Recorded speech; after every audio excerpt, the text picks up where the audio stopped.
Jammu Kashmir house میں آزاد کشمیر کی سیاسی قیادت تشریف لائی.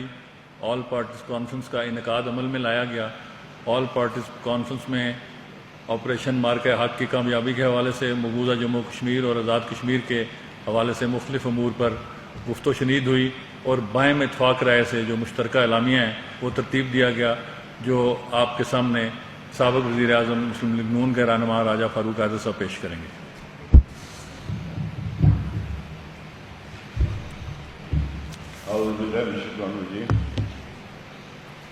بسم اللہ الرحمن الرحیم. یہ اعلامیہ آل پارٹیز کانفرنس کا جو آج جیسا وزیر اعظم صاحب نے فرمایا آج 16 ستمبر کو کشمیر ہاؤس میں منعقد ہوئی. آج 16 ستمبر 2025 کو جموں کشمیر ہاؤس میں آل پارٹیز کانفرنس منعقد ہوئی، جس میں آزاد جموں کشمیر کی جملہ سیاسی جماعتوں، Pakistan peoples party, Pakistan Muslim league Nawaz, all Jammu Kashmir Muslim conference, Jammu Kashmir peoples party, Jamiat Ahl Hadith, مجلس قیادت المسلمین، جماعت اسلامی اور تحریک لبیک آزاد کشمیر کی قیادت میں شرکت کی. آزاد جموں کشمیر کے موجودہ صورتحال پر تفصیلی گفتگو اور مشاورت کے بعد بظاہر اعلامیہ جاری کیا گیا. نمبر 1، بین المرصوص اور مارکہ حق کی کامیابی کے بعد ہندوستان بکھلاہٹ کا شکار ہے. اس کامیابی سے تحریک آزادی کشمیر کے حوصلے بلند ہوئے اور مسئلہ کشمیر کو عالمی منظر نامے کی نئی جرح ملی ہے.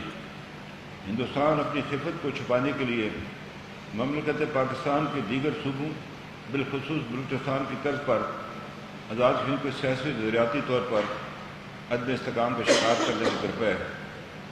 آزاد جموں کشمیر کی جملہ سیاسی قیادت مقبوضہ کشمیر میں جاری تحریک آزادی کی بھرپور حمایت کرتی ہے اور مقبوضہ کشمیر میں بسنے والے مسلمان بھائیوں اور بہنوں کو یہ یقین دلاتی ہے کہ آزاد کشمیر کے لوگ تحریک حریت کے شانہ بشانہ کھڑے.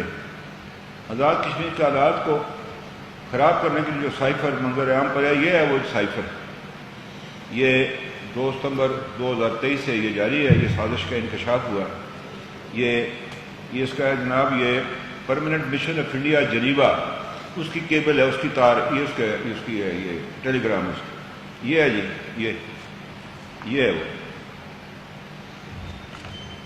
آزاد کشمیر کے حالات کو خراب کرنے کے لیے جو سائفر منظر عام پر آیا ہے، اس سے واضح ہوتا ہے کہ آزاد کشمیر کے حالات کو خراب کرنے میں بھارت پوری طرح ملوث ہے.